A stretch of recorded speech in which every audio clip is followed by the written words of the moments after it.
ಬೆಳ್ತಂಗಡಿ ತಾಲೂಕು ಸಂಭ್ರಮ ಪಡುವ ಮತ್ತು ಖುಷಿ ಪಡುವಂಥ ಒಂದು ಸುದ್ದಿಯ ಸಾಧಕಿಯ ಜೊತೆಗೆ ನಾವಿದ್ದೇವೆ. ಚೆಸ್ ಲೋಕದ ಧ್ರುವತಾರೆ ಅಂತ ಕರೆಸಿಕೊಳ್ಳುವಂತಹ ಭಾರತದ 92ನೇ ಗ್ರ್ಯಾಂಡ್ ಮಾಸ್ಟರ್ ಅನ್ನುವಂಥ ಹೆಗ್ಗಳಿಕೆಯನ್ನು, ಜೊತೆಗೆ ಭಾರತದ 27ನೇ ವುಮೆನ್ ಗ್ರ್ಯಾಂಡ್ ಮಾಸ್ಟರ್ ಅನ್ನುವಂಥ ಹೆಗ್ಗಳಿಕೆಯನ್ನು, ಜೊತೆಗೆ ಕರ್ನಾಟಕದ ಮೊಟ್ಟ ಮೊದಲ ವುಮೆನ್ ಗ್ರ್ಯಾಂಡ್ ಮಾಸ್ಟರ್ ಅನ್ನುವಂಥ ಹೆಗ್ಗಳಿಕೆಯನ್ನು ಪಡೆದುಕೊಂಡಿದ್ದು ಬೆಳ್ತಂಗಡಿ ತಾಲೂಕಿನ ಗುರುವಾಯನಕೆರೆಯ ಇಶಾ ಶರ್ಮಾರವರು. ಅವರ ಈ ಸಾಧನೆಯನ್ನು ಕೇಳಬೇಕು, ಜೊತೆಗೆ ಅವರ ಬಾಲ್ಯ, ಅವರ ಇಡೀ ಲೈಫ್ ಜರ್ನಿಯನ್ನು ಒಂದು ಚಿಕ್ಕದಾಗಿ ಕೇಳಬೇಕು ಅನ್ನುವಂಥ ಉದ್ದೇಶದಿಂದ ಇವತ್ತು ನಾವು ಗುರುವಾಯನಕೆರೆಯಲ್ಲಿದ್ದೇವೆ. ಇಶಾ ಶರ್ಮಾ ಅವರು ನಮ್ಮ ಜೊತೆಗಿದ್ದಾರೆ. ಕಾರ್ಯಕ್ರಮಕ್ಕೆ ಸ್ವಾಗತ ಮೇಡಮ್. ಕರ್ನಾಟಕದ ಮೊಟ್ಟ ಮೊದಲ ವುಮೆನ್ ಗ್ರ್ಯಾಂಡ್ ಮಾಸ್ಟರ್ ಆಗಿದ್ದೀರಿ, ಏನು ಅನಿಸುತ್ತೆ? ಅದರ ಜೊತೆಗೆ ಇಡೀ ಭಾರತದ 92ನೇ ಗ್ರ್ಯಾಂಡ್ ಮಾಸ್ಟರ್ ಅನ್ನುವಂಥ ಹೆಗ್ಗಳಿಕೆಗೂ ಕೂಡ ಪಾತ್ರ ಆಗ್ತಾಯಿದ್ರಿ. ಈ ಸಂದರ್ಭದಲ್ಲಿ ಎಷ್ಟು ಮೆಚ್ಚುಗೆಗಳು ಬಂದವು, ನಿಮಗೆ ಏನು ಅನಿಸ್ತು? ಫಸ್ಟ್ ಆ ಗೆಲುವು ಕಂಡ ಕೂಡಲೇ ಏನು ಅನಿಸಿತು? Thank you. ನನಗೆ ವುಮೆನ್ ಗ್ರ್ಯಾಂಡ್ ಮಾಸ್ಟರ್ ಅಂತ ಇದು. ಸೊ ನಾನು ಆ್ಯಕ್ಚುಲಿ ಇಂಡಿಯಾದಲ್ಲಿ 27ನೇ ವುಮೆನ್ ಗ್ರ್ಯಾಂಡ್ ಮಾಸ್ಟರ್. ಸೊ ಇದು ಮೆನ್ ಗ್ರ್ಯಾಂಡ್ ಮಾಸ್ಟರ್ಗಿಂತ ಡಿಫ್ರೆಂಟ್. ಸೊ ಮೆನ್ ಗ್ರ್ಯಾಂಡ್ ಮಾಸ್ಟರಿಗೆ ಇನ್ನೂ ಜಾಸ್ತಿ ರೇಟಿಂಗ್, ಜಾಸ್ತಿ ಪರ್ಫಾರ್ಮೆನ್ಸ್ ಎಲ್ಲ ಮಾಡಬೇಕು. ಸೊ ಆ ಟೈಟಲ್ ನಾನು ಈಗ 92nd ಇಂಡಿಯಾದ್ದಲ್ಲ, ನಾನು 27th ವುಮೆನ್ ಗ್ರ್ಯಾಂಡ್ ಮಾಸ್ಟರ್ ಅಂತ ಹೇಳೋದು. ನಾನು ಇದು ಟೈಟಲ್ ಸಿಕ್ಕಿದಾಗ ನನಗೆ ತುಂಬಾ ಖುಷಿ ಆಯಿತು. ಆಮೇಲೆ ಇಂಥೊಂದು ಚೆಸ್ಸಿಗೆ ಸಹ ಈಗ ಕರ್ನಾಟಕದಲ್ಲಿ ಒಂದು ರೆಕಗ್ನಿಷನ್ ಬಂತು ಅಂತ ಸಹ ನನಗೊಂದು ತುಂಬ ಖುಷಿ ಆಗ್ತಾ ಇದೆ. ಈಗ ತುಂಬ ಜನ, ಈಗ ನೀವು ಚೆಸ್ಸನ್ನು ಆಯ್ಕೆ ಮಾಡಿಕೊಂಡದ್ದು ಹೇಗೆ? ಅಂದರೆ ಇಲ್ಲಿ ಬೇರೆ ಬೇರೆ ಗೇಮ್ಗಳಿದ್ದಾವೆ, ಇಂಡೋರ್ ಗೇಮ್, ಔಟ್ಡೋರ್ ಗೇಮ್ ಎಲ್ಲವಿದ್ದಾವೆ. ಚೆಸ್ ಆಯ್ಕೆ ನಿಮಗೆ ಇಲ್ಲಿ ಯಾರು, ನಿಮ್ಮ ಬಾಲ್ಯದಲ್ಲಿ ನಿಮಗೆ ಚೆಸ್ ಕಲಿಸಿದ ಮೊದಲ ಗುರು ಯಾರು? ನನ್ನ ಅಮ್ಮ ಕಲಿಸಿದ್ದು. ಅವಳು ಕಾಲೇಜ್ ಲೆವೆಲಲ್ಲೆಲ್ಲ ಆಡ್ತಾ ಇದ್ಲು. ಸೊ ಅವಳಿಗೆ ಖುಷಿ ಇತ್ತು, ಈ ಗೇಮ್ ನಮಗೆ ಹೇಳಿಕೊಟ್ರು. ನಾನು ನನ್ನ ಅಕ್ಕ ಜೊತೆ ಆಡ್ತಾ ಇದ್ದೆ. ಆಮೇಲೆ ನನಗೆ ಶುರು ಮಾಡಿದಾಗನೇ ನನಗೆ ಫಿಡೆ ರೇಟಿಂಗ್ ಅಂತ ಒಂದು ಬಂತು. ಹಾಗೆ ಪೊಟೆನ್ಷಿಯಲ್ ಇದೆ ಅಂತ ಅಮ್ಮನಿಗೆ ಸಹ ಹೇಳ್ತಾ ಇದ್ರು. ಹಾಗೆ ಇದರಲ್ಲಿ ಕಂಟಿನ್ಯೂ ಮಾಡಿದ್ದು ನಾವು. ಅಪ್ಪ ಮತ್ತು ಅಮ್ಮ ಕೊಟ್ಟಂಥ ಪ್ರೋತ್ಸಾಹ, ಅಪ್ಪ ಏನು ಮಾಡೋದು, ಅಮ್ಮ ಏನು ಮಾಡ್ತಿದ್ದಾರೆ? ಅವರು ನಿಮ್ಮನ್ನು ಚೆಸ್ಸಲ್ಲಿ ತೊಡಗಿಸಿಕೊಳ್ಳುವಾಗ ಅವ್ರು ಯಾವ ರೀತಿ ಸಾಥ್ ಕೊಡ್ತಾಯಿದ್ರು? ನನ್ನ ಅಪ್ಪ ಅಮ್ಮ ಇಬ್ಬರು ಡಾಕ್ಟರ್. ಅವರು ಚಿಕ್ಕದಿಂದ ಸಹ ನಮಗೆ ಏನಾದರೂ ಹೊಸ್ತು ಮಾಡು, ಎಜುಕೇಷನ್, ಇಂಜಿನಿಯರ್, ಡಾಕ್ಟರ್ ಅಂತಲೇ ಹೋಗಬೇಕಂತಿಲ್ಲ, ನಿಮಗೆ ಆ ಒಂದು ಫ್ರೀಡಮ್ ಕೊಡ್ತೇವೆ, ಏನಾದರೂ ಇಂಟ್ರೆಸ್ಟಿಂಗ್ ನಿಮಗೆ ಪ್ಯಾಷನ್ ಸಿಕ್ಕಿದರೆ ಅದರಲ್ಲಿ ಹೋಗ್ಬೋದು ಅಂತ ಪ್ರೋತ್ಸಾಹ ಕೊಡ್ತಾಯಿದ್ರು ಚಿಕ್ಕದಿಂದ ಸಹ. ಯಾವುದರಲ್ಲಿ ಇಂಟ್ರೆಸ್ಟ್ ಇತ್ತು ನಿಮಗೆ? ನನಗೆ ಸಂಗೀತ, ಚೆಸ್ ಅಂತೆಲ್ಲ ಮಾಡ್ತಾಯಿದ್ವಿ, ಬಟ್ ಚೆಸ್ಸಲ್ಲೇ ನನಗೆ ಜಾಸ್ತಿ ಇಂಟ್ರೆಸ್ಟ್ ಇತ್ತು. ಓಕೆ. ಈಗ ಯಾವ್ಯಾವ ಒಂದು ಈವೆಂಟ್ಸ್ ನಿಮಗೆ ಮೆಮೊರೇಬಲ್ ಈವೆಂಟ್ಸ್ಗಳನ್ನು ಅಥವಾ ಮೆಮೊರೇಬಲ್ ಒಂದು ಸ್ಪರ್ಧೆಗಳನ್ನು ನೆನಪಿಸಿಕೊಳ್ಳೋದಾದರೆ, ಈ ಒಂದು ಸ್ಪರ್ಧೆಯಲ್ಲಿ ಗೆದ್ದಿದ್ದು ನನಗೆ ಯಾವತ್ತೂ ಮರೆಯೋಕ್ಕಾಗೋದಿಲ್ಲ ಅನ್ನುವಂಥದ್ದು ನೆನಪು ಮಾಡ್ಕೊಳ್ಳೋದಿದ್ರೆ? ನಂದು ಗ್ರ್ಯಾಂಡ್ ಮಾಸ್ಟರ್ ಮಿಖೇಲ್ ಕ್ರೆಸೆನ್ಕೋ ಅಂತ ಪೋಲೆಂಡ್ನವರು, ಅವರ ಜೊತೆ ಒಂದು ಬಹಳ ಉತ್ತಮವಾದ ಮತ್ತು ಬಹಳ ಪ್ರಚಾರವಾದ ಗೆಲುವು ಅದು ನಂದು. ಅದು ಒಂದು ವೆರಿ ಮೆಮೊರೇಬಲ್ ನನಗೆ. ಅವರ ಜೊತೆ ನಾನು ಕಿಂಗ್ಸ್ ಇಂಡಿಯನ್ ಅಂತ ಒಂದು ಓಪನಿಂಗ್ ಆಡಿದ್ದು. ಆ ಓಪನಿಂಗ್ ಮೇಲೆ ಅವರು ಬುಕ್ ಸಹ ಬರೆದಿದ್ರು. ಬಟ್ ಅದೇ ಓಪನಿಂಗಲ್ಲಿ ನಾನು ಒಂದು ಪೀಸ್ ಸ್ಯಾಕ್ರಿಫೈಸ್ ಮಾಡಿ ವಿನ್ ಆದ ಗೇಮ್ ಅದು. ಅದಕ್ಕೆ ನನಗೆ ತುಂಬ ಖುಷಿ ಆಗ್ತದೆ ಆ ಗೇಮನ್ನು ನೆನಪು ಮಾಡಿಕೊಳ್ಳಿಕ್ಕೆ. ಇಲ್ಲಿ ಬಾಲ್ಯದಲ್ಲಿ ಅಮ್ಮ ಹೇಳಿಕೊಟ್ರು, ತದನಂತರ ಹೆಚ್ಚಿನ ಒಂದು ತರಬೇತಿಯನ್ನು ಎಲ್ಲಿ ಪಡೆದ್ರಿ ಮತ್ತು ಅಲ್ಲಿಯ ಸಾಥ್ ಹೇಗಿತ್ತು? ನನಗೆ ಸ್ಕೂಲ್ ಸಮ್ಮರ್ ಕ್ಯಾಂಪಲ್ಲಿ ಡೆರಿಕ್ಸ್ ಚೆಸ್ ಸ್ಕೂಲ್ನವ್ರು ಬಂದಿದ್ದರು. ಅವರು ನನಗೆ ಬೇಸಿಕ್ಸ್ ಆಫ್ ಫಾರ್ಮಲಿ ಒಂದು ಟ್ರೈನಿಂಗ್ ಆದದ್ದು ಬೇಸಿಕ್ಸ್ ಅವರ ಕೈಯಿಂದ. ಆಮೇಲೆ ಬೆಂಗಳೂರಿನ ಅರವಿಂದ್ ಶಾಸ್ತ್ರಿ ಅಂತ ಇದ್ದಾರೆ, ಅವರು ನನಗೆ ಮುಂದಿನ ಹಂತಕ್ಕೆ ಒಂದು ಹೆಲ್ಪ್ ಆಗುವಂಥ ಇದು ಫೌಂಡೇಶನ್ ಕೊಟ್ಟರು. ಅದರ ನಂತರ ನಾನು ತಮಿಳ್ನಾಡಲ್ಲಿ ಶಾಂತಾರಾಮ್ KV ಅಂತ ಅವರ ಕಡೆಯಿಂದ ನನಗೆ ಆ್ಯಕ್ಚುಲಿ ಒಂದು 1800 ಲೆವೆಲ್ ಇರುವಾಗ ನಾನು ಅವರ ಜೊತೆ ಆಡಿ ಕಲಿತು ನನಗೊಂದು ತುಂಬ ಪೊಸಿಷನಲ್ ಬೇಸ್ ಸಿಕ್ಕಿದ್ದು ಅವರ ಕೈಯಿಂದ.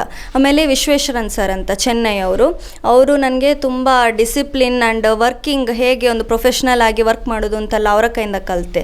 ಆಮೇಲೆ ಇದು grand master from Kerala Gopalan ಅಂತ, ಆಮೇಲೆ ಇನಾಮುಲ್ ಹುಸೇನ್ ಅಂತ ಬಾಂಗ್ಲಾದೇಶದ್ದು ಗ್ರ್ಯಾಂಡ್ ಮಾಸ್ಟರ್. ಸೊ ಅವರ ಜೊತೆ ಎಲ್ಲ ವರ್ಕ್ ಮಾಡಿದೆ ನಾನು. ಇವರೆಲ್ಲರ ಕೈಯಿಂದ ಸಹ ಏನೆಲ್ಲ ಕಲ್ತ್ಕೊಂಡು ನನಗೆ ಬಂದ ಟೈಟಲ್ ಇದು.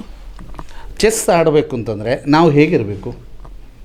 ಈಗ ತುಂಬ ಜನ ಹೇಳೋದು ಕೇಳಿದ್ದೇನೆ, ತುಂಬ ಧ್ಯಾನ ಮಾಡಬೇಕು, ತುಂಬ ಓದಬೇಕು, ತುಂಬ ಬುದ್ಧಿವಂತರಿಗೆ ಮಾತ್ರ ಅರ್ಥ ಆಗೋ ಗೇಮ್ ಅಂತೆಲ್ಲ ಕೇಳಿದ್ದೀವಿ ನಾವು. ನೀವು ಏನೇನು ಮಾಡ್ತೀರಿ ಅಂತ? ಈಗ ಪ್ರೊಫೆಷ್ನಲಿ ಆಡಬೇಕಂತ ಹೇಳಿದರೆ ನಿಮಗೆ ಚೆಸ್ಸಲ್ಲಿ ಬಹಳಷ್ಟು ಟ್ರೈನಿಂಗ್ ಇದೆ ಮಾಡಲಿಕ್ಕೆ. Opening, middle game, end game ಅಂತ ಫೇಸಸ್ ಇದೆ ಒಂದು ಗೇಮ್ ಇದ್ದು. ಆ ಫೇಸಿಗೆ ಸಹ ಎಲ್ಲ ನಾವು ಒಂದು ಆಟ ಆಡುವ ಮುಂಚೆ ಟ್ರೈನಿಂಗ್ ಮಾಡ್ಕೊಂಡು ಹೋಗಬೇಕು. ಆಮೇಲೆ ಅದು ಚೆಸ್ಸಿದು ಟ್ರೈನಿಂಗ್ ಅಲ್ಲದೆ ಹೊರತು ಒಂದು ಅಷ್ಟು ಮೇಲೊಂದು ಪರ್ಫಾರ್ಮೆನ್ಸ್ ಕೊಡಬೇಕಂತ ಹೇಳಿದರೆ ನಮ್ಮ ಸ್ಟ್ಯಾಮಿನಾ ಸಹ ಇರಬೇಕು. ಯಾಕೆಂತ ಹೇಳಿದರೆ ಒಂದು ಚೆಸ್ ಗೇಮ್ ಒಂದು 6 ಗಂಟೆ ಸಹ ಹೋಗ್ಬೋದು.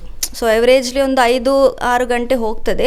ಅಷ್ಟೊತ್ತು ನಾವು ಕೂತ್ಕೊಂಡು ಕ್ಯಾಲ್ಕುಲೇಟ್ ಮಾಡಿಕೊಂಡು ನಮ್ಮ ಬೆಸ್ಟ್ ಪರ್ಫಾರ್ಮೆನ್ಸ್ ಕೊಡಬೇಕಂತ ಹೇಳಿದರೆ ನಾವು ಫಿಸಿಕಲಿ ಸಹ ಸ್ಟೆಮಿನಾ ಇರಬೇಕು, ಎಂಡ್ಯೂರೆನ್ಸ್ ಇರಬೇಕು.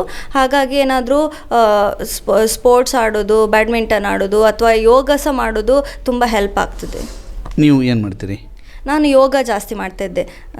ನನಗೆ ಜಾಸ್ತಿ ಬ್ಯಾಡ್ಮಿಂಟನ್ ಎಲ್ಲ ಆಡುವಾಗ ಆಪರ್ಚುನಿಟಿ ಇದ್ದರೆ ಆಡ್ತಾಯಿದ್ದೆ, but yoga was my main ಇದು. ನಿಮ್ಮ ದಿನಚರಿ ಹೇಗಿರುತ್ತೆ ಮೇಡಮ್? ಈಗ ಆದರೆ ಆ್ಯಕ್ಚುಲಿ ಹೀಗೆಲ್ಲ ಸ್ಟೆಮಿನಾ ಕಾಪಾಡ್ಕೊಳ್ಬೇಕು ಅಂತಂದರೆ ಫುಡ್ ಸಿಸ್ಟಮ್ ಅಂತ ಇರ್ತದೆ, ಅಥವಾ ಇವೆಲ್ಲ ತುಂಬ ಫಾಲೋ ಮಾಡಬೇಕಾಗ್ತದೆ ಅಂತ ಕೇಳಿದ್ದೀನಿ. ಹೌದಾ? ಅದು ಕೆಲವರದ್ದು ಕೆಲವು ರೀತಿ ಇರ್ತದೆ. ಬಟ್ ನಾನು ಜಾಸ್ತಿ ಫುಡ್ಡಿಗೆ ಅಂತೆಲ್ಲ ಸ್ಪೆಷಲಿ ಮಾಡಲಿಲ್ಲ. ನಾವು ಎಲ್ಲಿ ಫಾರಿನ್ ಟೂರ್ನಮೆಂಟ್ಸಲ್ಲಿ ಆಡಲಿಕ್ಕೆ ಹೋಗುವಾಗ ಸಹ ನಾನು ಮತ್ತು ಅಮ್ಮ ಟ್ರಾವೆಲ್ ಮಾಡ್ತಾ ಇದ್ದದ್ದು. ಆವಾಗ ಇದು ನಮ್ಮದೇ ಆದ ಒಂದು ಅಡಿಗೆ ಇದೆಲ್ಲ ತಗೊಂಡು ಹೋಗಿ ಮೇಂಟೈನ್ ಮಾಡ್ತಾಯಿದ್ವಿ ಒಂದು ಡಯಟನ್ನು. ಇಲ್ಲಿ ನೀವೇ ಮನೆಯಿಂದಲೇ ತಗೊಂಡು ಹೋಗ್ತಾಯಿದ್ವಿ? ಹೌದು. ಆಮೇಲೆ ನಾನು ವೆಜಿಟೇರಿಯನ್ ಸಹ, ಸೊ ಅದನ್ನು ಸಹ ಇದು ಮೇಂಟೈನ್ ಮಾಡಲಿಕ್ಕೆ like we had to take ಅಂತ. ಇಷ್ಟು ದೊಡ್ಡ ಸಾಧನೆ ಮಾಡಿದ್ದೀರಿ. ನಿಮ್ಮ ಬಾಲ್ಯದ ಒಮ್ಮೆ ನೆನಪುಗಳನ್ನು ಮಾಡ್ಕೊಳ್ಳೋದಾದರೆ ಎಲ್ಲಿ ಓದಿರೋದು, ಆ ದಿನಗಳು ಹೇಗಿತ್ತು, ಕಾಲೇಜಲ್ಲಿ ಮಾಡಿರೋದು? ನಾನು ನನ್ನ full education SDM Shri Dharmasthala Manjunatheshwara ಉಜಿರೆಯಲ್ಲಿ ಮಾಡಿದ್ದು. LKGಯಿಂದ ಹೊರತು LKGಯಿಂದ ಶುರುವಾಗಿ ಕಾಲೇಜ್ ತನಕ ನಾನು ಅಲ್ಲಿಯೇ ಮಾಡಿದ್ದು. ನಂದು 10th ಸ್ಟ್ಯಾಂಡರ್ಡ್ ತನಕ ನಾನು ಸ್ವಲ್ಪ ರೆಗ್ಯುಲರ್ ಹೋಗ್ತಾ ಇದ್ದೆ ಸ್ಕೂಲಿಗೆ. ಬಟ್ 10th ಆದಮೇಲೆ ನಾನು PU ಆಗಲಿ ಡಿಗ್ರಿ ಆಗಲಿ ಕ್ಲಾಸಸ್ ಜಾಸ್ತಿ ಅಟೆಂಡ್ ಆಗಲಿಲ್ಲ. ಸೊ ನಂದು memorable moments of school is only in ಇದು ಹೈಸ್ಕೂಲ್ ಅಂತ ಹೇಳ್ಬೋದು. ಕ್ಲಾಸಸ್ ಹೋಗಲಿಲ್ವಾ? ಇಲ್ಲ, ನಾನು ಕಾಲೇಜಲ್ಲೆಲ್ಲ ಹೋಗಲೇ ಇಲ್ಲ. ನನಗೆ ಟೂರ್ನಮೆಂಟ್ಸ್ ಅಂತ ಹೇಳಿದರೆ ಒಂದೊಂದು ಟೂರ್ನಮೆಂಟ್ 9 days ಹೋಗ್ತದೆ.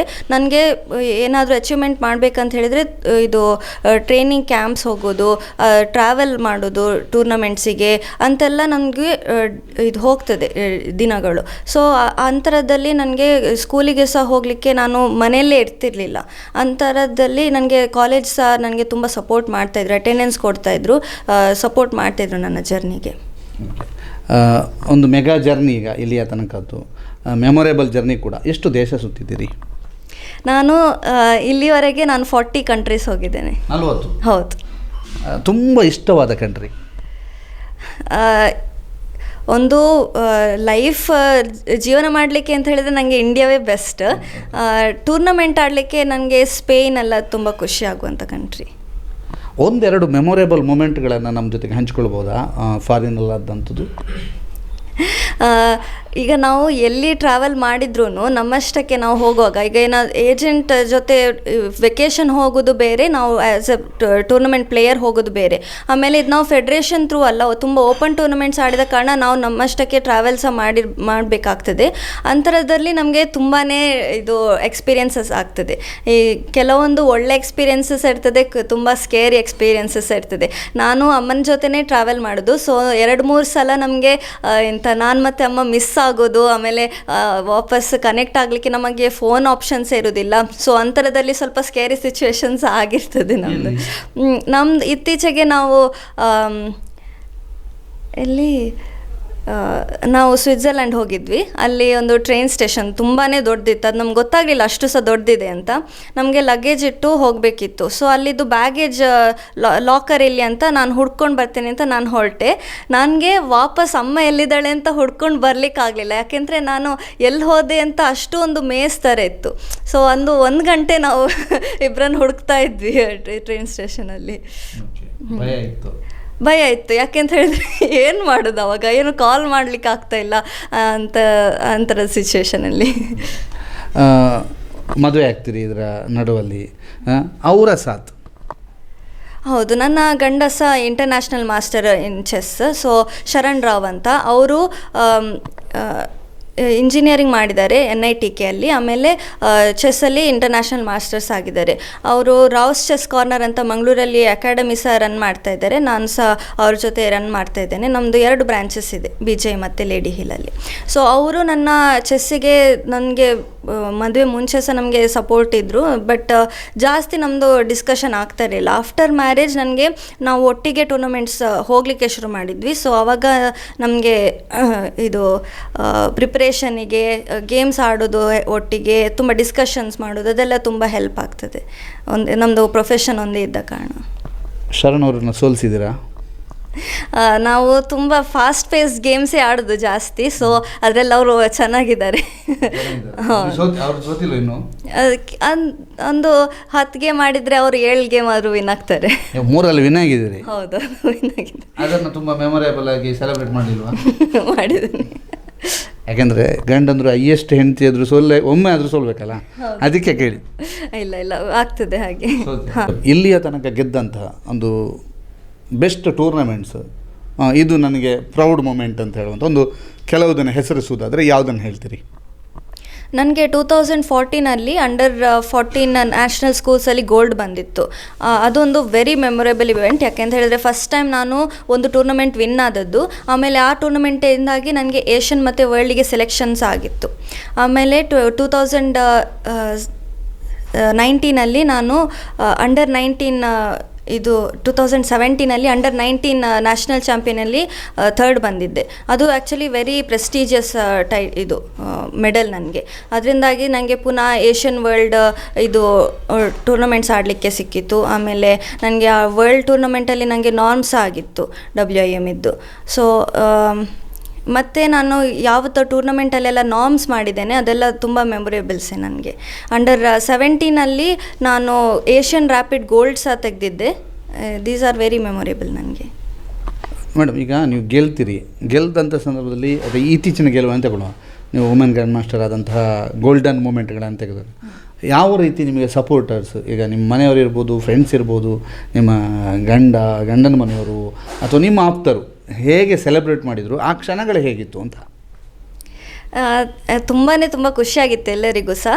ನಾನು ಮನೆಗೆ ಬರುವಾಗಲೇ ನನ್ನ ಅತ್ತೆಯವರು ನನಗೆ ಇದು ಆರತಿ ಎಲ್ಲ ಎತ್ತಿಕೊಂಡು ಎಲ್ಲ ದೃಷ್ಟಿಯೆಲ್ಲ ಹೋಗಲಿ ಅಂತೆಲ್ಲ ಬ್ಲೆಸ್ಸಿಂಗ್ಸ್ ಕೊಟ್ಟು ನನ್ನ ಮನೆ ಒಳಗೆ ಸ್ವೀಕಾರ ಮಾಡಿದ್ದು.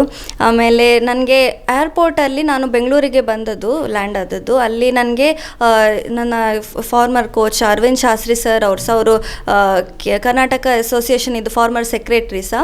ಆಮೇಲೆ ಸೌಮ್ಯ ಅವರು BUDC ಇದು president and KSCA vice president. ಅವರು ನನಗೆ ವೆಲ್ಕಮ್ ಮಾಡಲಿಕ್ಕೆ ನಿಂತಿದ್ದರು. ಮತ್ತು ಈ ಅಚೀವ್ಮೆಂಟಿನನ್ನು ತುಂಬ ಇದು ಜನರಿಗೆ ತಿಳಿಸುವ ಹಾಗೆ ಎಲ್ಲ ಪೇಪರಲ್ಲಿ ಎಲ್ಲ ಇದು ಸೋಷಿಯಲ್ ಮೀಡಿಯಾದಲ್ಲಿ ಶೇರ್ ಮಾಡಿದ ಕಾರಣ ನನ್ನ ಎಲ್ಲ ಫ್ರೆಂಡ್ ಸರ್ಕಲಿಗೆ ಸಹ ಗೊತ್ತಾಗಿ, ಫ್ರಮ್ ದಿ ಔಟರ್ ಸೋರ್ಸ್ ಗೊತ್ತಾಗಿ ಎಲ್ಲರೂ ವಿಶ್ ಮಾಡಿದರು. ನನಗೆ ಒಂದು ತುಂಬ ಪ್ರೌಡ್ ಫೀಲಿಂಗ್, ಯಾವುದಾದ್ರೂ ಅಚೀವ್ಮೆಂಟ್ ಹೀಗೆ ಸಹ ರೆಕಗ್ನೈಸ್ ಆಗೋದು ಅಂಥೇಳಿ. ಯಾಕೆಂತ ಹೇಳಿದ್ರೆ ನಾನು ವುಮೆನ್ ಇಂಟರ್ನ್ಯಾಷನಲ್ ಮಾಸ್ಟರ್ ಆದದ್ದು ಸಹ ಕರ್ನಾಟಕದಲ್ಲಿ ಫಸ್ಟ್ ಆಗಿದ್ದದ್ದು. ಬಟ್ ಅದಕ್ಕಿಂತ ಮೀರಿದ ಅಚೀವ್ಮೆಂಟ್ ಇದು ಗ್ರ್ಯಾಂಡ್ ಮಾಸ್ಟರ್ ಅಂತ. ಅದಕ್ಕೆ ತಕ್ಕಾದ ಒಂದು ರೆಕಗ್ನಿಷನ್ ಸಿಕ್ಕಿದೆ ಅಂತ ನನಗೆ ಬಹಳ ಖುಷಿಯಾಗಿದೆ. ಮೇಡಮ್, ತುಂಬ ಜನರದ್ದು ಕನಸಿರ್ತದೆ, ನಾನು ಚೆಸ್ ಆಡಬೇಕು, ನಾನು ಕೂಡ ಚೆಸ್ನ ಗ್ರ್ಯಾಂಡ್ ಮಾಸ್ಟರ್ ಆಗಬೇಕು ಅನ್ನುವಂಥ ಕನಸಿರ್ತದೆ. ಹೊಸ ಹುಡುಗರು ಚೆಸ್ ಕಲಿಯೋರಿಗೆ ಏನು ಹೇಳಕ್ಕೆ ಬಯಸ್ತೀರಿ? ಚೆಸ್ ಆ್ಯಸ್ ಅ ಹಾಬಿ ಆಡಲಿಕ್ಕೆ ನಿಮಗೆ ತುಂಬಾ ಸುಲಭ ಇದೆ. ಈಗ ನಾನು ಹೇಳಿದಾಗೆ ನಾವು ಅಕಾಡೆಮಿ ಸಹ ರನ್ ಮಾಡ್ತಾ ಇದ್ದೇವೆ. ಚೆಸ್ ಕಲಿಸಲಿಕ್ಕೆ ಸಹ ಸುಲಭನೇ. ಯಾಕೆಂತ ಹೇಳಿದರೆ ಒಂದು ಇದು 64 ಸ್ಕ್ವೇರ್ಸಲ್ಲಿ ನಿಮಗೆ 16 ಪೀಸಸ್ ಈಚ್ ಇರ್ತದೆ. ಅದನ್ನು ಹೇಗೆಲ್ಲ ಮೂವ್ ಮಾಡ್ಬೋದು ಅಂತ ಒಂದು ಗೇಮಿನಾಗೆ ಕಲೀಲಿಕ್ಕೆ ಸಹ ಒಂದು ಬಹಳ ಇಂಟ್ರೆಸ್ಟಿಂಗ್ ಗೇಮ್ ಇದು. ಇದರಲ್ಲಿ ನಿಮಗೆ ಬರೀ ಓಪನಿಂಗ್ ಅಂತಲ್ಲ, ನಿಮಗೆ ಟ್ಯಾಕ್ಟಿಕ್ಸ್ ಒಂದು ಮೆಂಟಲ್ ಗೇಮ್ ಆಗಿರುವ ಕಾರಣ ನಿಮಗೆ ಒಂದು ಎಂಜಾಯಬಲ್ ಆ್ಯಂಡ್ ಒಂದು ಇಂಟೆಲೆಕ್ಚುಲಿ ಪ್ಲೆಜರಬಲ್ ಗೇಮ್ಸ್ ಇದು. ಎಸ್, ಈಗ ನಮ್ಮ ಜೊತೆಗೆ ಇಶಾ ಅವರ ತಾಯಿ ಇದ್ದಾರೆ, ಡಾಕ್ಟರ್ ವಿದ್ಯಾ ಅವರು. ಇವರ ಮೊದಲ ಗುರು, ಚೆಸ್ಸಿನ ಗುರು. ಏನು ಹೇಳ್ತೀರಿ ಮೇಡಮ್ ಮಗಳ ಸಾಧನೆ ಬಗ್ಗೆ? ಇದು ನಮಗೆ ತುಂಬ ಖುಷಿ ಕೊಟ್ಟಿದೆ. ಇದು ಮಾತ್ರ 2 ವರ್ಷದ ಮುಂಚೆ ಅವಳು ಅರ್ಹತೆಯನ್ನು ಪಡ್ಕೊಂಡಿದ್ಲು. ಅವಳ ಫಾರ್ಮರ್ ಕೋಚ್ಗಳು ಸಹ ಹೇಳಿದರು ಅವಳು ವುಮನ್ ಗ್ರ್ಯಾಂಡ್ ಮಾಸ್ಟರ್ ಸ್ಟ್ರೆಂತಲ್ಲಿ ಆಲ್ರೆಡಿ ಇದ್ದಾಳೆ, any time she can become grand master ಅಂತ. ಆದರೆ ಅದು ವಿಧಿಯ ಏನೋ ವಿಪರ್ಯಾಸವ. ಅವಳು 2 ವರ್ಷ ತುಂಬ ಕಷ್ಟಪಟ್ಟು ಇನ್ನೂ ಆಗೋದಿಲ್ಲಮ್ಮ ನನಗೆ ಅಂತ ಹೇಳಲಿಕ್ಕೆ ಶುರು ಮಾಡ್ತಾ ಇದ್ಲು. ಆಗ ತುಂಬ ಸಪೋರ್ಟ್ ಮಾಡಿದ್ದೇವೆ ನಾನು ಅವಳ ಅಪ್ಪ. ಬಿಡಲಿಕ್ಕಿಲ್ಲ, ಹತ್ತಿರ ಬಂದಿದ್ದು, ಆಗ್ತದೆ ಅಂತ ಹೇಳಿ ಈಗ ಆಗಿದ್ದಾಳೆ. ಖುಷಿಯಾಗಿ ನೀವು ಹೇಳಿದ್ದು ಒಳ್ಳೆ ಆಯಿತು. ಆಗೋದಿಲ್ಲ ಅಂತ ಆ ಒಂದು ಕ್ಷಣ, ಆಗೋದಿಲ್ಲ ಅಂತ ಹೇಳಿದ ಕ್ಷಣ ಯಾಕೆ, ಮತ್ತು ಆ ನಂತರ ನೀವು ಈ ಗ್ರ್ಯಾಂಡ್ ಮಾಸ್ಟರ್ ಆಗಿದ್ದು ಹೇಗೆ, ಅಂದರೆ ಯಾವ ರೀತಿಯ ಸಪೋರ್ಟ್ ಪಡ್ಕೊಂಡು? ನಾನು 2019 ನನ್ನ WIM ಟೈಟಲ್ ಮಾಡಿದ್ದೆ. ನನಗೆ 3 ವರ್ಷದಲ್ಲಿ ಆ ಟೈಟಲ್ ಆಯಿತು. ಸೊ ನಾನು ನೆಕ್ಸ್ಟ್ ಹಂತ WGM ಅಂತ. ಸೊ ಆ ಹಂತಕ್ಕೆ ಸಹ ನಾನು ಇನ್ನು ಇದು ಜಾಸ್ತಿ ಬೇಗ ಹೋಗ್ಬೋದು ಅಂತ ಅಂದ್ಕೊಳ್ತಾ ಇದ್ದೆ. ಬಟ್ 3 ವರ್ಷದಲ್ಲಿ ಸಹ ಆಗದಿರುವಾಗ ಇನ್ನೂ ಜಾಸ್ತಿ ಪ್ರಯತ್ನ ಹಾಕಬೇಕು, ಇನ್ನೂ ಜಾಸ್ತಿ ಕಷ್ಟನೇ ಕಾಣ್ತಾ ಇದೆ, ನಾನು ಹತ್ತಿರ ಬಂದು ಕೆಳಗೆ ಬೀಳ್ತಾ ಇದ್ದೇನೆ ಅಂತ ನನಗೆ ಟೂರ್ನಮೆಂಟ್ಸಲ್ಲಿ ಫೀಲ್ ಆಗ್ತಾ ಇರುವಾಗ ನನಗೆ ತುಂಬ ಮನಸ್ಸಿಗೆ ನೋವಾಗ್ತಾ ಇತ್ತು. ಯಾಕೆ ಇದಿಷ್ಟು ಕಷ್ಟ ಆಗ್ತಾ ಇದೆ, ನಾನು ಎಷ್ಟು ಪ್ರಯತ್ನ ಮಾಡ್ತಾ ಇದ್ದೇನೆ, ಯಾಕೆ ರಿಸಲ್ಟ್ಸ್ ಬರ್ತಾ ಇಲ್ಲ ಅಂತ. ಆವಾಗ ಒಂದು ಅಷ್ಟು ನನಗೆ ಬೇಜಾರದಲ್ಲಿರುವಾಗ ನನ್ನ ಪೇರೆಂಟ್ಸ್ ಎಲ್ಲ ತುಂಬ ಇದು ವೆರಿ ಮೋಟಿವೇಟಿಂಗ್ ವರ್ಡ್ಸ್ ಎಲ್ಲ ಹೇಳ್ತಾ ಇದ್ರು, ಆಗ್ತದೆ ನಿಮಗೆ ಅಂತ, ಕಂಟಿನ್ಯೂ ಮಾಡುವ, ಒಂದು ಗುರಿ ಮುಟ್ಟುವ ತನಕ ನಾವು ಏನಾದರೂ ಮಾಡಬೇಕು ಅಂತ ನನಗೆ ತುಂಬ ಸಪೋರ್ಟ್ ಮಾಡಿದ್ದಾರೆ.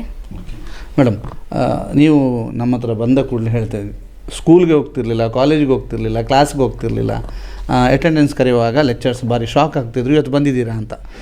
ಎಷ್ಟೆಲ್ಲ ಇದ್ದು ಚೆಸ್ಸಿನತ್ತವೇ ಗುರಿ ಇಡಲಿಕ್ಕೆ ನೀವು ಎಷ್ಟು ಪ್ರೋತ್ಸಾಹ ಕೊಟ್ರಿ. ಇಲ್ಲದಿದ್ದರೆ ಡಾಕ್ಟರ್ಸ್ ಮಕ್ಕಳು ಡಾಕ್ಟರ್ ಆಗಬೇಕು ಅಂತ ಯೋಚನೆ ಮಾಡುವ ಕಾಲ ಇದು.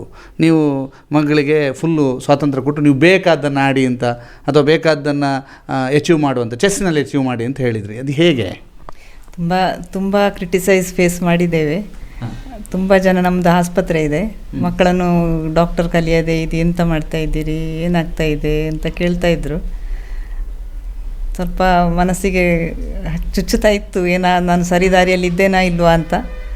ಮಾತ್ರ ದಾರಿ ಬಿಡಲಿಲ್ಲ, ಹಾಗಾಗಿ ಗುರಿ ಮುಟ್ಟಿದ್ದಾಳೆ, ಸಂತೋಷ ಆಗಿದೆ. ಡಾಕ್ಟ್ರ್ ಆಗ್ತಿದ್ರು, ಇಷ್ಟೊತ್ತಿಗೆ ಡಾಕ್ಟ್ರ್ ಆಗಿರ್ತಿದ್ರು ಅಲ್ವಾ? ಈಗ ಡಾಕ್ಟ್ರ್ ಆಗಲಿಲ್ಲ, ಬಟ್ ಗ್ರ್ಯಾಂಡ್ ಮಾಸ್ಟರ್ ಆಗಿದ್ದಾರೆ, ಏನು ಹೇಳ್ತೀರಿ? ನೋಡಿ, ಡಾಕ್ಟರ್ಗಳು ಕಾಲೇಜುಗಳು ತುಂಬ ಇದೆ. ಇಡೀ ಕರ್ನಾಟಕದಲ್ಲಿ ನೀವು ಎಷ್ಟು ಡಾಕ್ಟರ್ ಇದ್ದಾರೆ ಅಂತ ಲೆಕ್ಕ ತೆಗಿಲಿಕ್ಕೆ ಸಾಧ್ಯ ಇಲ್ಲ. ವುಮನ್ ಗ್ರ್ಯಾಂಡ್ ಮಾಸ್ಟರ್ ಯಾರೂ ಇಲ್ಲ, ಒಬ್ಬಳೇ ಇದ್ದಾಳೆ. ದೇಶದಲ್ಲಿ 27, ನಮ್ಮ ಕರ್ನಾಟಕದಲ್ಲಿ ಒಬ್ಬಳೇ ಇದ್ದಾಳೆ. ಅವತ್ತು ತುಂಬ ಜನ ಮಾತಾಡಿದಾಗ ಚುಚ್ಚಿತ್ತು ಅಂತ ಹೇಳಿದರೆ, ಇವತ್ತು ಅವರೇ ಎದುರು ಅವರ ಎದುರು ನಿಮ್ಮ ಮನಸ್ಥಿತಿ ಹೇಗಿದೆ ಅಂತ. ನೀವು ಅವರ ಎದುರು ಬೀಗಿ ಅಂತ ಹೇಳ್ತಿಲ್ಲ, ನಾನು ತುಂಬ ನಾರ್ಮಲ್ ಆಗಿದ್ದೇನೆ. ನನಗೆ ಅದು ಮಗಳ ಬಗ್ಗೆ ಎಷ್ಟು ಪ್ರೌಡ್ ಇದೆ ತುಂಬ. ಅಂದರೆ ಇದು ಸಣ್ಣ ಸಾಧನೆ ಅಲ್ಲ. ಇವಳು ಕಲಿತ ಮಟ್ಟಿಗೆ ಇವಳು ಡಾಕ್ಟರ್ ಆಗ್ತಿದ್ರೆ ಡಬಲ್ ಗ್ರ್ಯಾಜುಯೇಷನ್ ಮಾಡ್ಬೋದಿತ್ತು. ಅಷ್ಟು ಸಾಧನೆ, ಅಂದರೆ ಅಷ್ಟು ಪ್ರಯತ್ನ ಹಾಕಿದ್ದಾಳೆ. ರಾತ್ರಿ 2 ಗಂಟೆವರೆಗೆ ಸಾಧನೆ ಮಾಡೋದು, ಬೆಳಿಗ್ಗೆ 4 ಗಂಟೆಗೆ, ಅಂದರೆ ಸ್ವಲ್ಪ ಬೇಗ ಮಲಗಿದರೆ 4 ಗಂಟೆಗೆ ಏಳೋದು. ದಿವಸದಲ್ಲಿ 15 ಗಂಟೆ ಸಾಧನೆ ಮಾಡಿದ್ದು ಸಹ ಇದೆ, 16 ಗಂಟೆ. ಆ ಥರ ನೀವು ವರ್ಕ್ ಮಾಡಿದರೆ, ನೀವು MBBS ಮಾಡಿದರೆ ಡಬಲ್ ಡಿಗ್ರಿ ತಗೊಳ್ಬೋದಿತ್ತು ಅದರ ಮೇಲಿಂದ. ಅಷ್ಟು ಸಾಧನೆ ಇಲ್ಲಿ ಆಗಿದೆ. ಮೇಡಮ್, ಎಷ್ಟು ಜನ ಮಕ್ಕಳು? 2. ಇನ್ನೊಬ್ಬಳು ಸೈಕಾಲಜಿಸ್ಟ್ ಆಗಿದ್ದಾಳೆ, ಅವಳು ಸಂಗೀತದಲ್ಲಿ ವಿದುಷಿ ಆಗಿದ್ದಾಳೆ, ಅವಳು ಮದುವೆಯಲ್ಲಾಗಿ ಸೆಟ್ಲ್ ಆಗಿದ್ದಾಳೆ. ನೀವು ಸಂಗೀತ? ನನ್ನ ಅಕ್ಕನಿಗೆ ಜಾಸ್ತಿ ಆಸಕ್ತಿ, ಅವಳು ವಿದುಷಿ ಆಗಿದ್ದಾಳೆ ಸಂಗೀತದಲ್ಲಿ. ನಾನು ಜೂನಿಯರ್ ಮಾಡಿದ್ದೇನೆ. ಹಾಂ. ಓಕೆ. ಚೆಸ್ ಗ್ರ್ಯಾಂಡ್ ಮಾಸ್ಟರ್ ಒಂದು ಹಾಡು ಆಡ್ಬೋದಾ? ಸಾಧ್ಯವಿಲ್ಲ. ನಾನು ಬಿಟ್ಟು ಸುಮಾರು ಸಮಯ ಆಯಿತು. ನಾನು ಜೂನಿಯರ್ ಆದಮೇಲೆ ನಾನು ಮುಟ್ಲೇ ಇಲ್ಲ ಸಂಗೀತ, ತುಂಬ ಸಮಯ ಆಯಿತು, 10 ವರ್ಷ ಎಲ್ಲ ಆಯಿತು. ಇಲ್ಲ, ನಾನು ನಿಮಗೆ ಬೇಕಿದ್ರೆ ಒಂದು ಸ್ವಲ್ಪ ಚೆಸ್ ಹೇಳಿಕೊಡ್ತೇನೆ. ಅದರಲ್ಲಿ ನಾವು ಸೋಲುದಂತೂ ಗ್ಯಾರಂಟಿ. ಓಕೆ ಮೇಡಮ್, ಈಗ ವುಮೆನ್ ಗ್ರ್ಯಾಂಡ್ ಮಾಸ್ಟರ್ ಆಗೋದು ಹೇಗೆ? ಈಗ ಯಾವ ಟೈಟಲ್ ಸಿಗಬೇಕಾದ್ರೂ ನಿಮಗೆ ಕ್ರೈಟೀರಿಯಾಸ್ ಕೊಟ್ಟಿದೆ. ಇದು ಫಿಡೆ ಅಂತ, all world international chess federation ಅವರು ಕ್ರೈಟೀರಿಯಾಸ್ ಕೊಡ್ತಾರೆ. ಫಿಡೆ ಟೈಟಲ್ಸ್ ಅಂತ, candidate master, women candidate master, FIDE master, women FIDE master, ಮತ್ತು women international master, women grand master ಅಂತ ಇಷ್ಟು ಟೈಟಲ್ಸ್ ಇದೆ, 8 ಟೈಟಲ್ಸ್. ಇದು ಪ್ಲೇಯರ್ಸಿಗೆ ಪ್ಲೇಯರ್ಸಿಗೆ ಸಿಗುವಂಥ ಟೈಟಲ್ಸ್. ಇದು ಎಲ್ಲ ಟೈಟಲ್ಸು ನಿಮಗೆ ಬೇರೆ ಬೇರೆ ರೀತಿಯಲ್ಲಿ ಸಿಗ್ಬೋದು. ಕೆಲವು ಡೈರೆಕ್ಟ್ ವಿನ್ ಮಾಡುವಂಥ ಟೈಟಲ್ಸ್, ಯಾವುದಾದ್ರೂ ಚಾಂಪಿಯನ್ಶಿಪ್ಪನ್ನು ಫಸ್ಟ್ ಪ್ರೈಸ್ ಬಂದರೆ ನಿಮಗೆ ಅವರು ಡೈರೆಕ್ಟ್ ಟೈಟಲ್ ಕೊಡ್ತಾರೆ. ಇಲ್ಲದಿದ್ದರೆ ನಿಮಗೆ ಪ್ರತಿಯೊಂದು ಟೈಟಲಿಗೆ ಸಹ ರೇಟಿಂಗ್ ಅಂತಿದೆ. ಆ ರೇಟಿಂಗ್ ಕ್ರಾಸ್ ಮಾಡಬೇಕು. 2200 2300 ಅಂಥರದ್ದೆಲ್ಲ ರೇಟಿಂಗ್ ಬ್ಯಾರಿಯರ್ಸ್ ಕ್ರಾಸ್ ಮಾಡಬೇಕು. ಆಮೇಲೆ ಪ್ರತಿಯೊಂದು ಟೈಟಲ್ಗೂ ಸಹ ನಾರ್ಮ್ ಅಂತಿದೆ. ಒಂದು ನಾರ್ಮ್ ನಿಮಗೆ ಒಂದು ಟೂರ್ನಮೆಂಟಲ್ಲಿ ಬರುವಂಥದ್ದು. ಆ ಒಂದು ಟೂರ್ನಮೆಂಟಲ್ಲಿ ನಿಮಗೆ ಈಗ WGMಗೆ ಆದರೆ ನಿಮಗೆ 2400 ಪರ್ಫಾರ್ಮೆನ್ಸ್ ಬರಬೇಕು, ಇಷ್ಟಿಷ್ಟು ರೇಟಿಂಗ್ ಇರಬೇಕು ಪ್ಲೇಯರ್ಸಿದ್ದು ಅವರೇಜ್, ಆಮೇಲೆ ಎಷ್ಟು ನೀವು ಪಾಯಿಂಟ್ಸ್ ಸಹ ಮಾಡಿರಬೇಕು ಅವರ ಜೊತೆ, ಇಷ್ಟು ಟೈಟಲ್ ಪ್ಲೇಯರ್ಸನ್ನು ಸಹ ಮೀಟ್ ಆಗಿರಬೇಕು ಅಂತ. ಇಂಥರದ್ದೆಲ್ಲ ಕ್ರೈಟೀರಿಯಾ ಒಂದು ಟೂರ್ನಮೆಂಟಲ್ಲಿ ಮೀಟ್ ಆಯಿತು ಅಂತ ಹೇಳಿದರೆ ನಿಮಗೆ ಒಂದು ನಾರ್ಮ್ ಕೊಡ್ತಾರೆ. ಅಂಥರದ್ದು 3 ನಾರ್ಮ್ ಬೇಕು ನಿಮಗೆ. ಈಗ ನನಗೆ ಇದು 2 ನಾರ್ಮ್ ಆಲ್ರೆಡಿ ಆಗಿತ್ತು 2023ಯಲ್ಲಿ. ನನಗೆ ಲಾಸ್ಟ್ ನಾರ್ಮಿಗೆ ಅಂತ ನಾನು 2 ಇಯರ್ಸ್ ಜಾಸ್ತಿ 2-3 ಇಯರ್ಸ್ ಜಾಸ್ತಿ ಆಡಿ ತುಂಬ ಟೂರ್ನಮೆಂಟ್ಸಲ್ಲಿ ಟ್ರೈ ಮಾಡಿ ತುಂಬ ಕ್ಲೋಸ್ ಬಂದ್ರೂ ನನಗೆ ಇಂಥರದ್ದು 4-5 ಕ್ರೈಟೀರಿಯಾ ಇರುವ ಕಾರಣ ಒಂದೊಂದು ಕ್ರೈಟೀರಿಯಾದಲ್ಲಿ ನನಗೆ ಮೀಟ್ ಆಗ್ತಾ ಇರಲಿಲ್ಲ. ಸೊ ಅದರಿಂದಾಗಿ ನನಗೆ ತುಂಬಾ ಚಾನ್ಸಸ್ ಕಳ್ಕೊಳ್ತಾ ಇದ್ದೆ. ಸೊ ಇಂಥರದ್ದೆಲ್ಲ ಕ್ರೈಟೀರಿಯಾ ಮೀಟ್ ಆದರೆ ಸಿಗುವಂಥ ಟೈಟಲ್ ನಿಮಗೆ. ಈಗ ಇಶಾ ಅವರು ನಮಗೆ ಗ್ರೋಯನ್ ಕೇರಲ್ಲಿ ಸಿಕ್ಕಿದ್ದಾರೆ. ಅವರ ಹಸ್ಬೆಂಡ್ ಕೂಡ ಚೆಸ್ನ ಅತ್ಯುತ್ತಮ ಆಟಗಾರ. ಮೇಡಮ್ ಅವರು ಏನು ಹೇಳ್ತಾರೆ ಅಂತ ಬೇಕು. ಅವರೊಂದು ವಿಡಿಯೋ ಕಳಿಸಿದ್ದಾರೆ. ಆ ವಿಡಿಯೋದಲ್ಲಿ ತನ್ನ ಮಡದಿಯ ಸಾಧನೆ ಬಗ್ಗೆ ಅವ್ರು ಏನು ಹೇಳಿದ್ದಾರೆ ಕೇಳಿ. ನಮಸ್ಕಾರ, ನಾನು ಇಂಟರ್ನ್ಯಾಷನಲ್ ಮಾಸ್ಟರ್ ಶರಣ್ ರಾವ್. ನನ್ನ ಹೆಂಡತಿ ಈಗಷ್ಟೇ ವುಮನ್ ಗ್ರ್ಯಾಂಡ್ ಮಾಸ್ಟರ್ ಆಗಿದ್ದಾಳೆ, ಇಶಾ ಶರ್ಮಾ ಅಂತ ಹೇಳಿ. ತುಂಬ ಖುಷಿಯಾಗುವಂಥದ್ದು ವಿಷಯ. ನಾನು ಕೋಚ್ ಆಗಿದ್ದೆ ಅವಳಿಗೆ ಸರ್ಬಿಯಾ ಟೂರ್ನಮೆಂಟ್ ಲಾಸ್ಟ್ 3rd ನಾವು ಮಾಡಿದಲ್ಲಿ. ಆಲ್ಮೋಸ್ಟ್ 5 ಇಯರ್ಸಿಂದ ಪ್ರಯತ್ನ ಮಾಡ್ತಾ ಇದ್ದಾಳೆ. ಸೊ ಇದು ತುಂಬ ಖುಷಿಯಾಗುವಂಥದ್ದು ವಿಷಯ ಅವಳ ಆದದ್ದು ಅಂತ ಹೇಳಿ. Woman grand master, only woman grand master in Karnataka and 27th in India. So congratulations. ಗುರುವಾಯನಕೆರೆಯಲ್ಲಿ ಇರುವಂತಹ ಅಭಯ ಹಾಸ್ಪಿಟಲನ್ನು ನಡೆಸ್ತಾ ಇರುವಂತಹ ಡಾಕ್ಟರ್ ಶ್ರೀಹರಿ ಅವರು ಇಶಾ ಅವರ ತಂದೆ ನಮ್ಮ ಜೊತೆಗಿದ್ದಾರೆ. ಸರ್, ಮಗಳು ಡಾಕ್ಟ್ರ್ ಆಗಲಿಲ್ಲ, ಬಟ್ ಚೆಸ್ಸಿನ grand master, women grand master ಆಗಿದ್ದಾರೆ. ಏನು ಹೇಳಕ್ಕೆ ಬಯಸ್ತೀರಿ? ಡಾಕ್ಟರ್ಸು ತುಂಬ ಜನ ಇದ್ದಾರೆ ಬೆಂಗಳೂರಿನಲ್ಲಿ. ಒಂದು ಹೀಗೆ ರ್ಯಾಂಡಮ್ ಆಗಿ ಕಲ್ಪಿಸಿ ಹೇಳಿದ್ರೆ ಯಾರಾದರೂ ಎಂಜಿನಿಯರ್ ತಲೆಗೆ ಬೀಳ್ತಾರೆ ಅಂತೇಳಿ ಹೀಗೆ ಒಂದು ಮಾತುಂಟು. ಅದೇ ರೀತಿ ಈಗ ಎಷ್ಟು ಜನ ಸಹ ಇದ್ದಾರೆ ಡಾಕ್ಟರ್ಸು, ಪೋಸ್ಟ್ ಗ್ರ್ಯಾಜುಯೇಟ್ಸ್ ಎಷ್ಟು ಜನ ಸಹ ಇದ್ದಾರೆ. ಬಟ್ ಕರ್ನಾಟಕಕ್ಕೆ ಒಬ್ಬಳೇ ವಿಮೆನ್ ಗ್ರ್ಯಾಂಡ್ ಮಾಸ್ಟರ್. ಹಾಗಾಗಿ ಅದು ನನಗೆ ತುಂಬ ಹೆಮ್ಮೆ ಇದೆ. ತುಂಬ ಸಲ ಅವಳಿಗೆ ಅಂದರೆ ನೆನೆಸಿದ ಹಾಗೆ ವಿನ್ ಆಗಲಿಕ್ಕೆ ಆಗದಿದ್ದರೆ ಅವಳು ಸ್ವಲ್ಪ ಸೋತು ಹೋಗ್ತಿದ್ಲು. ಅವಾಗ ಹೇಳ್ತಿದ್ಲು, ನನಗೆ ಸಾಕಪ್ಪ ಇದು ಅಂತೇಳಿ, ಆಗೋದಿಲ್ಲ ಇನ್ನು ಅಂತೇಳಿ. ಆಗ ನಾನು ತುಂಬ ಸಲ ಹೇಳಿದ್ದೇನೆ, ಅಟ್ಲೀಸ್ಟ್ ಒಂದು WGM ವಿಮೆನ್ ಗ್ರ್ಯಾಂಡ್ ಮಾಸ್ಟರ್ ಆದರೂ ಆಗಬೇಕು ನೀನು, ಹಾಗಾದರೆ ನೀನು ಇಷ್ಟು ವರ್ಷ ಕಷ್ಟಪಟ್ಟದಕ್ಕೆ ಒಂದು ಸಾರ್ಥಕ ಆಗ್ತದೆ ಅಂತೇಳಿ. ಅದಕ್ಕೆ ಮತ್ತೆ ಒಪ್ಪಿಕೊಂಡು ಹಾಗೆ ಮುಂದುವರಿಸಿಕೊಂಡು ಹೋದಲು. ಈಗ ತುಂಬ ನಮ್ಮ ಲೆಕ್ಕದಲ್ಲಿ ತುಂಬ ಒಂದು 3-4 ವರ್ಷ ಮೊದಲೇ ಅವಳು ವಿಮೆನ್ ಗ್ರ್ಯಾಂಡ್ ಮಾಸ್ಟರ್ ಆಗಬೇಕಿತ್ತು. ಬಟ್ ಏನೋ ಸ್ವಲ್ಪ ನಮ್ಮ ಅದೃಷ್ಟ ಸ್ವಲ್ಪ ಕಡಿಮೆ ಇತ್ತೇನೋ ಅಂತೂ ಈಗ ಆಗಿದ್ದಾಳೆ, ಅವಳ ಸಾಧನೆಯನ್ನು ಮಾಡಿದ್ದಾಳೆ ಅಂತ ಒಂದು ತುಂಬ ಹೆಮ್ಮೆ ಇದೆ ನನಗೆ. ನೀವು ಜಾಸ್ತಿ ಪ್ರೋತ್ಸಾಹ ಕೊಟ್ರೆ ಅವರ ಅಮ್ಮವ? ನಂದೇನಿದ್ರು ಸ್ವಲ್ಪ ಬ್ಯಾಕ್ ಹ್ಯಾಂಡಲ್ಲಿ ನಂದು ಸಪೋರ್ಟ್ ಅಷ್ಟೇ. ಅಂದರೆ ಅವಳೊಟ್ಟಿಗೆ ಟೂರ್ನಮೆಂಟ್ಸಿಗೆ ಕರ್ಕೊಂಡು ಹೋಗೋದೆಲ್ಲ ಅವಳ ಅಮ್ಮವೇ. ಮತ್ತು ಚೆಸ್ಸಿನಲ್ಲಿ ನನಗೆ ಹೆಚ್ಚು ಅನುಭವ ಏನಿಲ್ಲ, ಅವರಿಗೆ ಇರೋದು. ನಾನು ಹಿಂಭಾಗದ ಮೂಲಕ ಪ್ರೋತ್ಸಾಹ ಮಾತ್ರ. ಹಾಗೆ ಬ್ಯಾಕ್ ಬೋನ್ ಹಾಗೆ ಹೇಳಿ. ಮೇಡಮ್, ತಂದೆ ತಾಯಿ ಇಬ್ಬರ ಪ್ರೋತ್ಸಾಹದ ಬಗ್ಗೆ ಇನ್ನೊಮ್ಮೆ ನಾನು ಯಾಕೆ ಕೇಳ್ತಿದ್ದೀನಿ ಅಂತಂದರೆ, ಅವರ ಇಬ್ಬರು ಮಾತಿನಲ್ಲಿ ಒಂದು ಪ್ರೌಢು ಮತ್ತು ಒಂದು ಆನಂದ ಬಾಷ್ಪದ ಕುರುಹುಗಳಿದ್ದಾವೆ. ಏನು ಹೇಳ್ತೀರಿ? ನಮ್ಮದು ಈಗ ನಾನು ನನ್ನ ಚೆಸ್ ಜರ್ನಿ ಅಂತ ಹೇಳೋದಿಲ್ಲ, ನಮ್ಮದು ಅಂತ ಹೇಳ್ತೇನೆ. ಯಾಕೆಂತ ಹೇಳಿದರೆ ನನ್ನ ಪೇರೆಂಟ್ಸ್ ಸಹ ನನ್ನ ಜೊತೆಗೆ ಒಂದು ಮಾಡಿದ ಜರ್ನಿ ಇದು. ಯಾಕೆಂತ ಹೇಳಿದರೆ ಈ ಚೆಸ್ ಇದು ಕಾಮನ್ ಜರ್ನಿ ಅಲ್ಲಲ್ಲ. ಈಗ ನಾವು ಹೇಳಿದಾಗ ಒಂದು ಯುನೀಕ್ ಪಾತಲ್ಲಿ ಹೋಗಿದ್ದೇವೆ. ಹಾಗೆ ನಮಗೆ ಸಹ ಇದು ಹೊಸತೇ ಆಗಿತ್ತು. ಹಾಗಾಗಿ ನನ್ನ ಪೇರೆಂಟ್ಸ್ ಸಹ ಅವರಿಗೆ ಸಹ ಒಂದು ಹೊಸ ಕಲ್ತುಕೊಂಡು ಬಂದ ಇದು ಪ್ರೊಫೆಷನ್ನೇ ಇದು. ಹಾಗಾಗಿ ನಮಗೆ ಎಲ್ಲರದ್ದು ಒಂದು ಒಳ್ಳೆ ಎಂಜಾಯ್ ಮಾಡಿದ್ದೇವೆ, ಕಷ್ಟ ಸಹ ಪಟ್ಟಿದ್ದೇವೆ. ಬಟ್ ಎಟ್ ದಿ ಎಂಡ್ ಒಂದು ಹ್ಯಾಪಿ ಎಂಡಿಂಗ್ ಉಂಟಂತ ನಮಗೆ ಖುಷಿ ಇದರಲ್ಲಿ. ಸರ್, ಈ ಹ್ಯಾಪಿ ಎಂಡಿಂಗಿನ ಬಗ್ಗೆ ಇವತ್ತೊಂದು ನಿಮ್ಮ ಕನಸೆಲ್ಲ ಈಡೇರಿದೆ. ಯಾಕೆಂತಂದರೆ ಏನಾಗಬೇಕಿತ್ತು ಅಂತ ನೀವು ಬಯಸಿದ್ರು ಅದು ಆಗಿದ್ದಾರೆ. ಒಂದು ಹಂತಕ್ಕೆ ನಾವು ಬಂದಿದ್ದೇವೆ, ಅಂದರೆ ಗ್ರ್ಯಾಂಡ್ ಮಾಸ್ಟರ್ ಆಗುವಂಥ ಒಂದು ಹಂತ. ಅದು ಅಟ್ಲೀಸ್ಟ್ ಅದಾದರೂ ಆಗಬೇಕು ಅಂತ ನಮಗೆ ಆಸೆ ಇತ್ತು, ಅದಾಗಿದೆ. ಇನ್ನು 2 ಸ್ಟೆಪ್ ಇದೆ, IM ಇಂಟರ್ನ್ಯಾಷನಲ್ ಮಾಸ್ಟರ್ ಆಗುವಂಥದ್ದು ಮತ್ತು ಗ್ರ್ಯಾಂಡ್ ಮಾಸ್ಟರ್ ಆಗುವಂಥದ್ದು. ಅದರ ಬಗ್ಗೆ ಒಂದು ಆಲೋಚನೆ ಮಾಡಲಿಕ್ಕೆ ಉಂಟು ಅಂತೇಳಿ ಒಂದು ನೆನಪು ಮಾಡಿದ್ದು. ಹೌದು. ಅಂದರೆ ಇನ್ನೂ ಸಹ ಸ್ಟೆಪ್ಸ್ ಉಂಟು ಹೋಗುವುದಾದರೆ ಅಂತ, ಸಾಧನೆ ಮಾಡುವುದಾದರೆ ಇನ್ನೂ ಸಹ ಉಂಟು ಅಂತೇಳಿ. ಹಾಗೆ ಮಾಡುವುದಾದರೆ ಮಾಡಲೇಬೇಕು ಅಂತ ಹೇಳಿ ಮಾಡಬೇಕು ಅಂತ ನಮ್ಮ ಆಸೆ. ಓಕೆ. ಅಂತೆ ಈಗ ತಂದೆ ತಾಯಿ ಆಸೆ ಇನ್ನೆರಡು ಸ್ಟೆಪ್ ಹೋಗಬೇಕು ಅಂತ.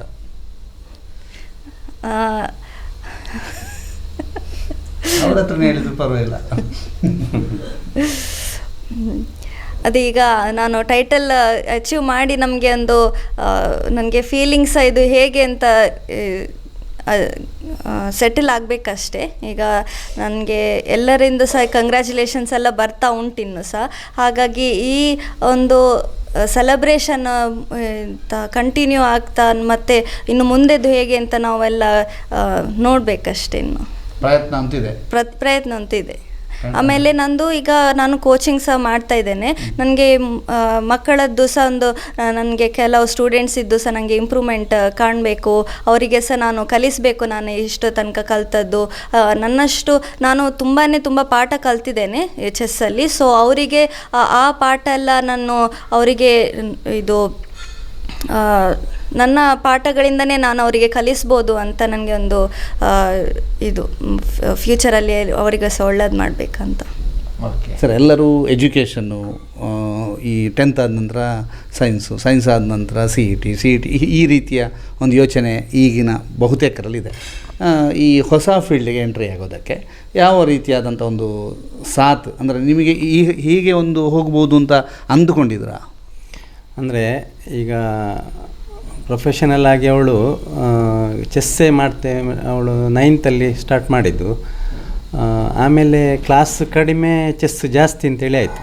ಆವಾಗ ನಮಗೆ ತುಂಬ ಡೈಲೆಮ್ ಆಗ್ತಿತ್ತು, ಈಗ ಚೆಸ್ಸಿಗೆ ಹೋಗೋದಾ ಅಥವಾ ಟ್ರೆಡಿಷನಲ್ ಎಜುಕೇಷನ್ ಹೋಗೋದಾ, PUC ಆಗಿ ಡಾಕ್ಟ್ರಾಗಿ ನಮ್ಮದು ಹೇಗೂ ಹಾಸ್ಪಿಟಲ್ ಉಂಟು, ಹಾಗೆ ಅದನ್ನೇ ಮುಂದುವರಿಸೋದಾ ಅಥವಾ ಚೆಸ್ ಫೀಲ್ಡಲ್ಲೇ ಹೋಗೋದಾ ಅಂತೇಳಿ. ಆವಾಗ ನಮಗೆ ಈ ಡೈಲೆಮದಲ್ಲಿ ನನಗಿಂತ ಹೆಚ್ಚು ನನ್ನ ಹೆಂಡತಿಗೆ ಒಂದು, ಅಂದರೆ ಯಾರು ಹೋಗದ ದಾರಿಯಲ್ಲಿ ಹೋಗಿ ಅಚೀವ್ ಮಾಡಿದರೆ ಅದೊಂದು ವಿಶೇಷ ಸಾಧನೆ. ಈಗ ಇದು ಟ್ರೆಡಿಷನಲ್ ಯಾರು ಸಹ, ಈಗ ಡಾಕ್ಟರ್ ಮಕ್ಕಳು ಯಾರು ಸಹ ಒಂದು ಹೀಗೆ ಚೆಸ್ಸಿನಲ್ಲಿ ಹೋದದ್ದು ಭಾರಿ ಕಡಿಮೆ ಇದ್ದಾರೆ, ಇಲ್ಲ ಅಂತೇಳಿ ಇಲ್ಲ. ಬಟ್ ಇದು ಹೊಸ ದಾರಿ ಅಲ್ವಾ, ಆ ಹೊಸ ದಾರಿಯಲ್ಲಿ ಹೋಗಿ ಸಕ್ಸಸ್ ಆದರೆ ಎಲ್ಲರೂ ಹೋಗ್ಬೋದು. ಸಕ್ಸಸ್ ಆಗಾದರೆ ಇವನಿಗೆ ಬೇಡ ಇತ್ತಿದ್ದು, ಧರ್ಮಕ್ಕೆ ಮಗಳದ್ದು ಭವಿಷ್ಯ ಹಾಳು ಮಾಡಿದ ಅಂತೇಳಿ ಹೇಳುವಂಥ ಒಂದು ಸಂದರ್ಭ ಬರ್ಬೋದಿತ್ತು. ಅಂಥ ಸಂದರ್ಭ ದೇವರ ದಯೆಯಿಂದ ನಮಗೆ ಬರಲಿಲ್ಲ. ಇವಳು ಸಾಧನೆ ಮಾಡಿದ್ದಾಳೆ ಅಂತೇಳಿ ಒಂದು ತುಂಬ ಖುಷಿ ಇದೆ ನಮಗೆ. ಮತ್ತು ನಾವು ಹೊಸ ದಾರಿಗೆ ಹೋದದ್ದು ಸಹ ಏನು ವ್ಯರ್ಥ ಆಗಲಿಲ್ಲ, ಅದು ನಮಗೆ ಸಂತೋಷವನ್ನೇ ಕೊಟ್ಟಿದೆ ಅಂತ ಹೇಳಲಿಕ್ಕೆ ಇಷ್ಟಪಡ್ತೇನೆ. ಮೇಡಮ್, ನಿಮ್ಮ ಸಾಧನೆಗೊಂದು ಶಬಾಸ್ಗಿರಿಯನ್ನು ಹೇಳ್ತಾ, ಸುದ್ದಿಯೊಂದಿಗೆ ಮಾತನಾಡೋದಕ್ಕೆ ಧನ್ಯವಾದ ಹೇಳ್ತಾ, ನೀವು ವೀಕ್ಷಕರಿಗೆ ಏನಾದರೂ ಹೇಳೋದಿದೆಯಾ? ಚೆಸ್ ಅಂದರೆ ಒಂದು ಭಾಳ ಇಂಟ್ರೆಸ್ಟಿಂಗ್ ಸ್ಪೋರ್ಟ್. ಇದು ಎಲ್ಲರಿಗೂ ಕಲಿಯುವಂಥದ್ದು.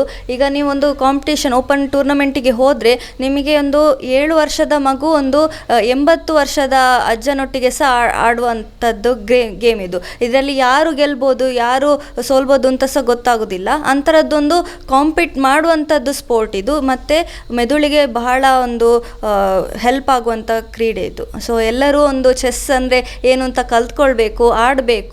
ಆಮೇಲೆ ಈಗ ನಮ್ಮ ವರ್ಲ್ಡ್ ಚಾಂಪಿಯನ್ಸ್ ಇಂಡಿಯನ್ನೇ ಆಗಿದ್ದಾನೆ, ಗುಕೇಶ್ ಅಂತ. ಸೊ ಈ ಇಂಡಿಯಾಕ್ಕೆ ಒಂದು ಚೆಸ್ಸಿಗೆ ಒಂದು ಎನ್ವಿರಾನ್ಮೆಂಟ್ ತರಬೇಕು ಅಂತ ನಾನು ಹೇಳಲಿಕ್ಕೆ ಇಷ್ಟಪಡ್ತೇನೆ. ಎಲ್ಲರೂ ನೋಡಿ ಚೆಸ್ ಅಂದರೆ ಏನಂತ ಕಲೀರಿ ಮತ್ತು ಪ್ರೋತ್ಸಾಹಿಸಿ ಚೆಸ್ ಪ್ಲೇಯರ್ಸನ್ನು, ಟೂರ್ನಮೆಂಟ್ ಆಡಿ ನೀವು ಸಹ ಅಂತ. ಇದು ಇಶಾ ಶರ್ಮಾ ಅವರ ಮಾತು. ಬಹಳ ವಿಶೇಷವಾಗಿ ಅವರು ಚೆಸ್ ಪ್ಲೇಯರ್ಸಿಗೆ ಸಪೋರ್ಟ್ ಮಾಡಿ ಅಂತ ಹೇಳ್ತಿದ್ದಾರೆ. ಮತ್ತೊಂದು ಕಡೆಯಲ್ಲಿ ಮಕ್ಕಳು ಡಾಕ್ಟ್ರ್ ಆಗಬೇಕು ಅನ್ನುವಂಥ ಚಿಂತನೆ ಬಿಟ್ಟು ಮಕ್ಕಳ ಆಯ್ಕೆ ಏನು, ಮಕ್ಕಳು ಯಾವ ದಾರಿಯಲ್ಲಿ ಹೋಗ್ತಾರೆ ಆ ದಾರಿಯಲ್ಲಿ ಸಪೋರ್ಟ್ ಮಾಡಬೇಕು ಅನ್ನುವಂತಹ ಉದಾತ್ತವಾದಂಥ ಧ್ಯೇಯವನ್ನು ಇಟ್ಟುಕೊಂಡು ಆ ಮಕ್ಕಳ ಆಯ್ಕೆಗೆ ಸಪೋರ್ಟ್ ಮಾಡಿ ಮಕ್ಕಳ ಸಾಧನೆಯನ್ನು ನೋಡಿ ಖುಷಿ ಪಡ್ತಿರುವಂತಹ ಮಾದರಿ ಹೆತ್ತವರು ಇಲ್ಲಿ ಇದ್ದಾರೆ ಇಬ್ಬರು ಕೂಡ. ಜೊತೆಗೆ ಆ ಹೆತ್ತವರ ಕೊಟ್ಟಂಥ ಸಾಥ್ ಅಥವಾ ಅವರು ಕೊಟ್ಟಂಥ ಸ್ವಾತಂತ್ರ್ಯಕ್ಕೆ ತಕ್ಕದಂಥ ರೀತಿಯಲ್ಲಿ ಸಾಧನೆಯನ್ನು ಮೆರೆದಂತಹ ಹೆಮ್ಮೆಯ ಮಗಳೂ ಕೂಡ ಜೊತೆಗಿದ್ದಾರೆ. ನಿಮಗೆ ಮತ್ತೊಮ್ಮೆ ಶುಭಾಶಯವನ್ನು ಹೇಳ್ತಾ ಈ ಒಂದು ವಿಶೇಷ ಸಂದರ್ಶನವನ್ನು ಕೊನೆಗೊಳಿಸ್ತಾ ಇದ್ದೀವಿ. ಆದಿತ್ಯ ಶೆಟ್ಟಿ ಬಳಂಜ ಜೊತೆಗೆ ದಾಮೋದರ ದೊಂಡೋಲೆ, ಸುದ್ದಿ ನ್ಯೂಸ್, ಗುರುವಾಯನಕೆರೆ.